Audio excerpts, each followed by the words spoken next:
Hi everyone, I just set up my chat so I can see everyone if you send me a message on Facebook or YouTube. And of course, if you're here on Zoom, I can see whatever you enter in the chat on Zoom as well. So thank you for joining me this evening. I'm going to back up a little bit in a moment, but I want to make sure you can still hear me on the microphone and admit someone else and like to say hello. And for you guys on Facebook and YouTube, if you can't hear me, this microphone can be a little funky sometimes. Just let me know in the chat. Also,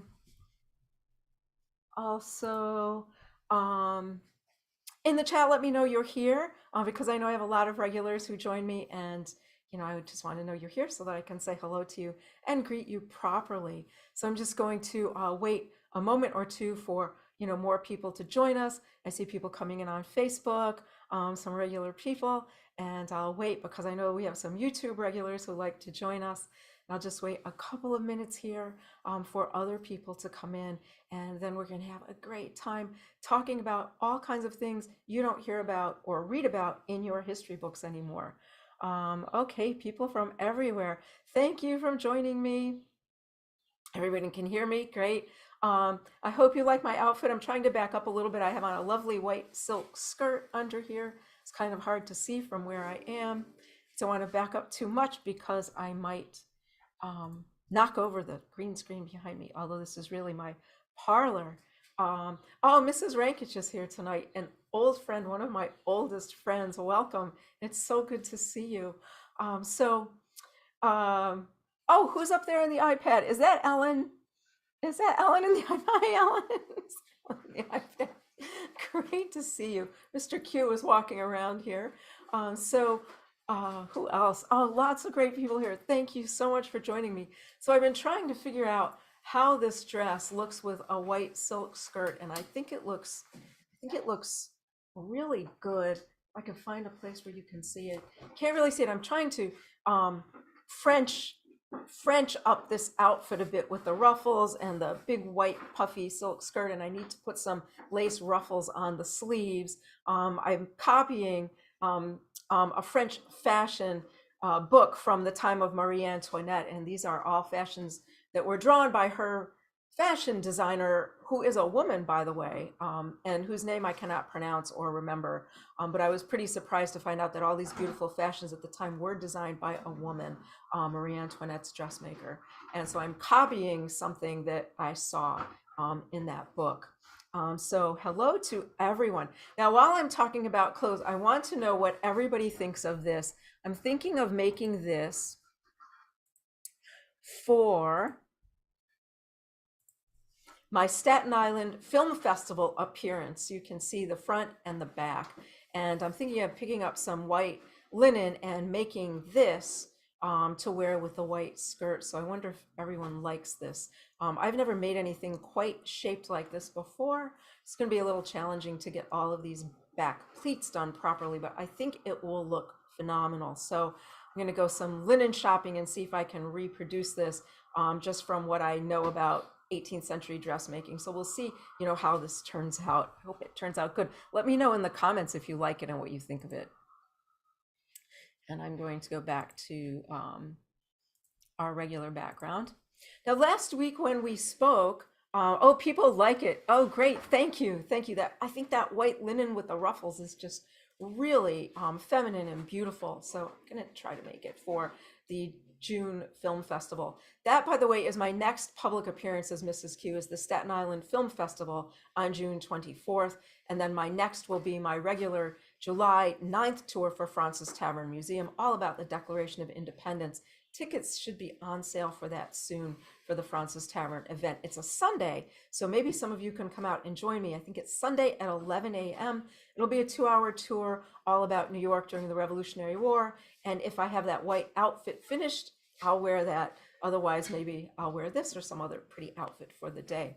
Now, last week, I mentioned that this week we would talk about the Declaration of Independence, but I thought that in order to truly understand the contents of the Declaration of Independence, it would be good for us to talk about how we got there and what was happening in the American colonies that made the colonies rebel. And I started thinking about that story and thinking about what an intriguing story it is about corporations, banks, and politicians. And that's what we'll be talking about tonight, how that is the true story of what led us to rebel in the colonies. And so to start our story, we have to talk a little bit about a company whose symbol is very well known in my time and very despised in my time. You may not remember this symbol or still see it. And there it is.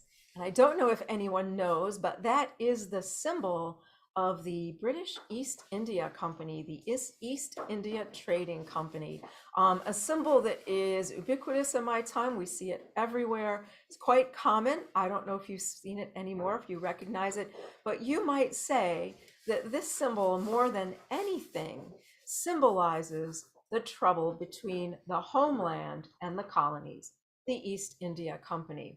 Now, in 1773, a series of broadsides appeared around the city of New York, written by someone who called himself Hampden. And I think enough time has gone by that I can reveal that Hampden was the great Benjamin Prime, a great and fine gentleman who wrote a series of pamphlets or broadsides about the East India Company in order to remind people what they were up to. Let's say that England really was not paying that much attention to us in the 1760s and 1770s. We were pretty much self-governing. They sent over their governors and their officials, but we mostly did what we wanted to do. England was far busier building their empire and fighting their wars of empire. And of course, wars of empire cost money. Money leads to taxes, and they began taxing us to pay for their wars. Most notorious of that was the Stamp Act, which you might remember as no taxation without representation. Well, they really were not taking us very seriously until we successfully rebelled against the Stamp Act. The reason they're not paying much attention to us is because they have big problems in London at this time, big problems as a result of the East India Company.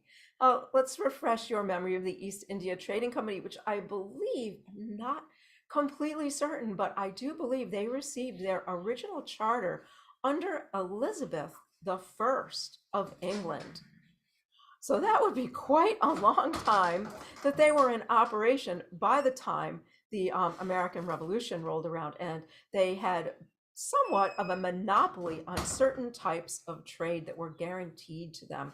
And that trade largely was with China and with India. As you know, we all had quite an appetite for the Chinese tea, didn't we? We all loved the Chinese tea, and there was a large market throughout Europe, England, and the colonies for tea. So the East India Company would go to China and buy the tea. Now, the Chinese not so foolish at this time to actually allow the English traders into China. So the British East India Company boats had a specific place that they could dock, and at that time they dealt with an agent from China who then delivered the tea to them. Neither the ships or the British were allowed into the interior of China. Maybe a good idea on their part. The only thing was, the Chinese didn't want British pound sterling. They didn't want paper. They wanted gold to pay for their tea. So the East India Company paid for the tea with gold. But they had to get the gold somewhere. Where would they get the gold? So they got the gold from India. And Hampden, in his 3 broadsides, the Alarm 1 through 3, goes into great detail of the barbarism of the behavior of the East India Company in India, which they colonized by force. Were you aware the East India Company had their own military? They had a military that they used to oppress the people of India. Gee, maybe that's the reason China wouldn't let them in. It could be the reason China made them stay in one port and delivered the tea to them. The British were throughout India, oppressing the Indian people by force, stealing their land, turning the Indian leadership against each other, the various kings against each other, and rewarding those with money and weapons who supported them, while at the same time getting gold. So the English would promise British pound sterling paper money for the Indian gold. So interesting. And in return, they had the gold to pay China for the tea. This worked out for a while until the IOUs on the Indian gold came due. But by this time, the East India Company was so successful that everyone was invested in them. Their stock price, yes, there was a stock exchange in London at this time. Their stock price was enormous. Other stock were based on their stock. You might call those derivative instruments, were based on the East India stock. Real estate prices were based on the boom caused by the high East India stock and the derivatives of that stock. So there's a real estate boom. Investors, there are new wealthy people in England who have made money investing in these financial instruments. And the economy in England is just growing and growing and growing at a rapid rate, all based on the seeming success of the East India Company. And then the payment for the gold came due in India. And where would they get the money to get gold to pay back the Indians? Well, not in England. There was no money to be found there, real money. It was all imaginary money. Money in stock markets, money in banks. And we should also say that the Bank of London had financed much of the East India Company's adventures in Asia. And so they were owed quite a bit of money from the company. Also, members of parliament were heavily invested in the East India Company. And gee, some of them even were financed by the East India Company, had their campaigns paid for by the East India Company. Some of them even ran in what they called rotten boroughs, which were places that had no people, but had a representative in the parliament paid for by the East India Company. And let's take a look at a cartoon about that. So let's take a look here at this. Oops, I'm sorry, didn't mean to do that. Many of you have seen this cartoon on my tours or on my other lectures. Well, what do we have here? A cartoon from London showing a member of parliament taking their oath against bribery while taking an oath from the East India Company at the same moment. And what you can't see up here is a list of bribes and their respective costs. So everyone knows this is the case, that the parliament is very well paid off by the East India Company and at the same time invests in the East India Company. So, give me a moment here. When it came time for the IOUs to be paid, and everyone in London now became worried that the financial markets would collapse, all their wealth would disappear, their real estate boom would explode, one could say. The East India Company turned to their good friends in Parliament to find a way to raise money. And this was the results. The 1773 Tea Act. The Tea Act, I could say, had rigorous debate in in the Parliament, with many people in the Parliament being against it because they felt it was immoral, and they also knew the colonies would resist. Now, in school, you all learn about the Tea Act, but I don't think you learn about what the Tea Act really was or how it really worked. So the Tea Act was a way of helping the East India Company gain a monopoly on selling tea in the colonies. And what it did was it relieved the East India Company of paying export and import duties or taxes on their tea. So the way trade works in my time is goods leave England for America. They have taxes when they leave England, and then they have an import tax when they come to America. This act would relieve them of the taxes on both and effectively making their tea the cheapest tea in the colonies. And everyone thought that meant, oh, well, the colonies will happily buy the tea. We're giving them a break, right? We're giving them a break. We're giving them this wonderful tea at this dirt cheap price, or I should say, this incredibly cheap price.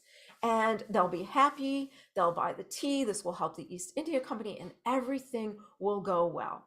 So the Bank of London is happy that this is going to happen. The members of parliament are happy because they want their, investments to be protected. They also want to make sure they stay in office and get some money in the future to run for re-election.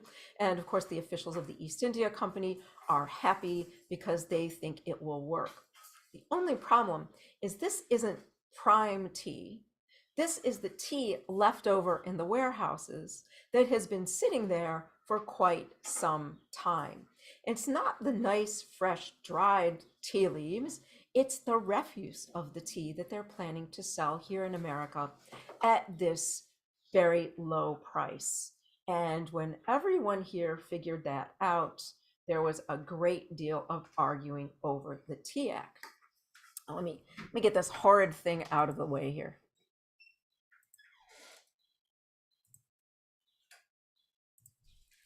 So everyone here started discussing the Tea Act. And of course, we had gentlemen here who immediately advocated buying the tea to assist the East India Company. We had a gentleman here who wrote a series of broadsides who called himself I have so much trouble saying this name, Popicula. And Popicula is taken from Rome, who was a Roman statesman and orator of the time. So he's equating himself to this great Roman orator. And he encourages us to buy the tea. And he says, of course, we all love being part of the British Empire. We're all loyal subjects, patriotic and loyal subjects. And we will do whatever we can to assist the empire and assist England. And we will do this by buying the tea. He says, if the East India Company fails, everything you have in the colonies here, everything, your safety, your prosperity, your trade, all of it will fall apart. You'll have no army and navy to defend you, no navy to protect your ships at sea, no army to defend your frontier. You'll have no more British law to protect you, the great British law under which you live. You'll have no protection of the empire. Everything you have will vanish, and you'll live in a state of fear and trouble and anarchy. So of course we know if the East India Company fails, the British Empire will fail, and you will lose everything. Therefore we know the real love of being subjects of the crown and all you enjoy here, you will buy the tea. Well, I think in your time you have a phrase for this. I wish we had it in my time because it is a very clever phrase, and that phrase is too big to fail. So let's call our discussion tonight Too Big to Fail, 17 and 73. And this is the argument. If the East India Company fails, the entire empire will fail, and all we have here in the colonies will be finished. We'll live in a state of savage anarchy. Well, the only problem with that article, or that point of view, is that England didn't build what we have here in the colonies. We built it. England didn't help us. England didn't assist us. Everything we have here we built ourselves, starting with nothing. Our businesses, like mine, the ships we have, the farms we have, the artisans we have, these are all Americans. Everything we have, we built ourselves here. So would we really lose that much without England? And this is what a young man who calls himself a student of the law, actually, he's not that young, he may even be older than me at that time, Mr. Livingston, says in a response to Popicula, he says, well, first of all, what we have here, we built ourselves. And it seems that we won't lose that much without England. He says, secondly, people of New York, if you had a business and you mismanaged it and you hired all of your relatives and friends to work in it and they were incapable of working your business properly, and you charged the wrong prices for your goods, and you took a lot of loans from the bank that you couldn't pay back, and you just ran your business foolishly and at losses, should the neighboring business have to give you money to make good on your failure? He says, isn't that the most ridiculous thing you've ever considered? That you, a successful person, should have to bail out someone who has failed. And that is what England is asking us to do. That we, with our own hard work, hard earned success, are now being asked to assist a company that was filled with patronage employees, politicians, family members, friends, people who earned money, didn't show up for jobs, bad judgments in China, worse judgments in India, the oppression of the Indian people, their murder, enslavement, and torture. And we are being asked now to help that company. Maybe we would be better off without the company. Let the East India Company fail.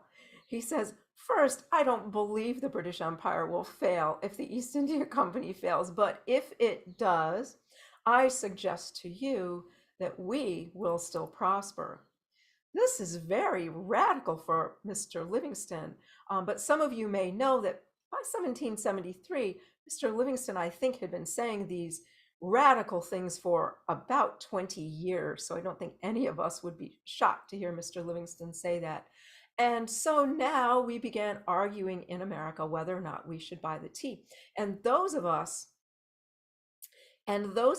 who were against the tea were called by others, saying that our motivation was simply to prop up the Dutch companies and traders and their tea, that our shops were full of the Dutch tea, and we wanted to be sure we would still sell the Dutch tea that we had already imported and bought. So we now became the enemies of England.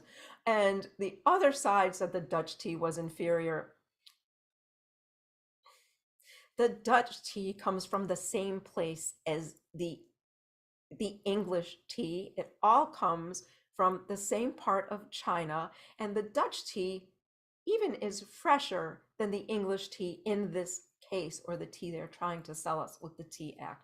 So that also is sort of a ridiculous argument, which very few people, accepted. So now look at what we have. We have a huge company that has a monopoly on trade, a once very wealthy and successful company that has been ruined by mismanagement, fraud, nepotism, and bad investments. We have a bank who has invested in them, who is also guilty of fraud.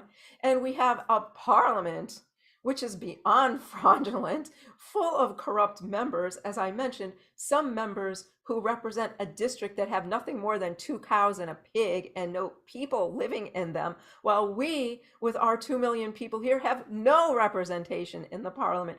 Can we get more corrupt and ridiculous than this? And we are expected to assist that company.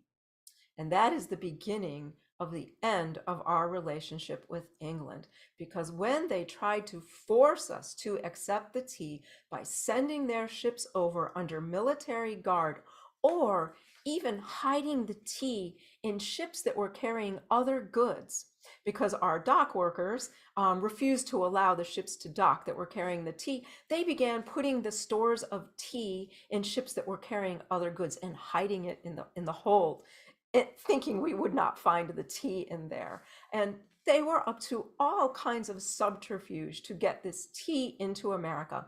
Well, my friends, there was eventually a standoff in the port in our sister city of Boston, which caused the people of Boston to throw the tea into the harbor because they were so angry at England.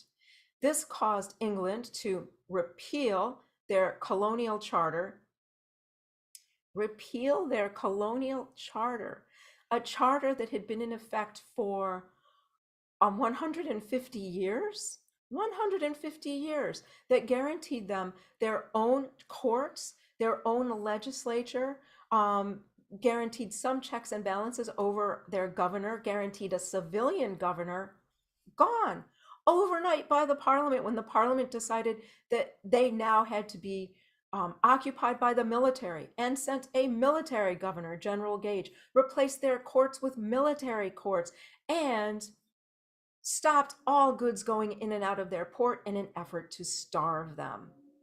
Now, I hear that there was a very interesting argument in the parliament when it came to the idea of putting Boston under military rule, and that it was between the great Edmund Burke, who at one time was the colonial agent for New York, a great man, Edmund Burke, and another member of parliament whose name I've forgotten. The other member of parliament mentioned that he thought it was all right to repeal the colonial charter because he said, why should we be held to a document granted 150 years ago by our long ago ancestors? To which Edmund Burke replied, and I'm only paraphrasing here, something to the effect of that in all his years in the parliament, he had heard plenty of ridiculously stupid remarks. But this had to be the most stupid remark he had ever heard, because he said, if we withdraw the colonial charter for Massachusetts, the colonies will withdraw their own charters. They'll say, if Massachusetts' charter means nothing, ours means nothing, and we will govern ourselves. And what, my friends, do you think happened? They laughed at Mr. Burke. They put Boston under military rule. Shots were eventually fired at Lexington and Concord. And what did the rest of us do? We tore up our colonial charters, held a continental Congress, and created our own colonial governments. Because if the Crown didn't recognize one charter, why should we recognize ours either? So all of this came about, all of this trouble, all of this war, 7 years of war, all came about due to, as I mentioned, a corrupt corporation, a fraudulent bank, and a corrupt governing body. I hope you all learn from this, and do not let this sort of thing happen in your time. It is, oh no, my good friend Miss Healy is covering her face in the future. Oh, does this mean you've allowed this to happen? No, don't forget what we went through to prevent this. You know, the East India Company, we didn't buy the tea, did we? We not only didn't buy the tea, we left England, and the East India Company continued. They weren't too big to fail. It was just a lie to try to squeeze as much of our prosperity out of us and relocate it to a distant government that knew nothing of us, that didn't care about us, and that just viewed us as a source of income for themselves, their families, and their projects. And that, my friends, is the true story of why the Revolutionary War happened. And I'm happy to take your questions and comments about that. Someone, Miss Turley asked me, the chair behind me, salmon or basic pink? You know, I think it's a salmon color, as salmon was a very popular color in the 1770s, which this room represents. And I think the curtains are a more true or darker pink. This is a photograph I took of a historic room. And then, of course, now it's re-represented on my computer and then as a background. But the salmon pink was very popular, paired with green. And you can see the green, this green wallpaper, oh, I'm sorry, this green color paint was highly popular in the mid and late 18th centuries as well. So the green and pink were popular together. I sometimes wear this outfit with a green skirt, almost exactly that color green. So I have Miss Turley telling me on Facebook, there's a very kind comment, I'll share it with everyone. You teach like a history professor who taught a class on pre-Revolutionary War. Brought that history to life, not like high school, dry dates and names to be memorized. Thank you. Well, thank you for that wonderful comment. I get comments like that on my tours all the time, and I'm happy that people see me that way, because to speak in my 21st century self for a moment, I think that we are at an inflection point in our nation where it has now become extremely important to understand how our nation was formed. The unvarnished story without revisionism and without anything being left out. I personally am offended that when I went to school, I learned about the Revolutionary War and I didn't really learn the true story. You know, we all learn about the stamp tax and the no taxation without representation. And we actually learned that the tea tax, the Tea Act, was a tax on tea. It was quite the opposite. And oh, by the way, those taxes that were eliminated for the East India Company, don't you think those taxes will be added on somewhere else? I mean, how foolish did they think we are? That we would say, oh, yay, no taxes, not expecting them to be padded onto something else. Of course, those taxes would still be collected in another fashion. You know, we're not fools. But I, you know, in my modern self, feels like, let me fix my bow here, feels as if we were cheated by not really being taught about the corporate banking, I don't want to say Congress, the corporate banking government aspect of the Revolutionary War. Because, my friends, the Revolutionary War happened because of England. It is all about England. It is all about London. It is all about what's going on with England and England's empire in relationship to the rest of the world.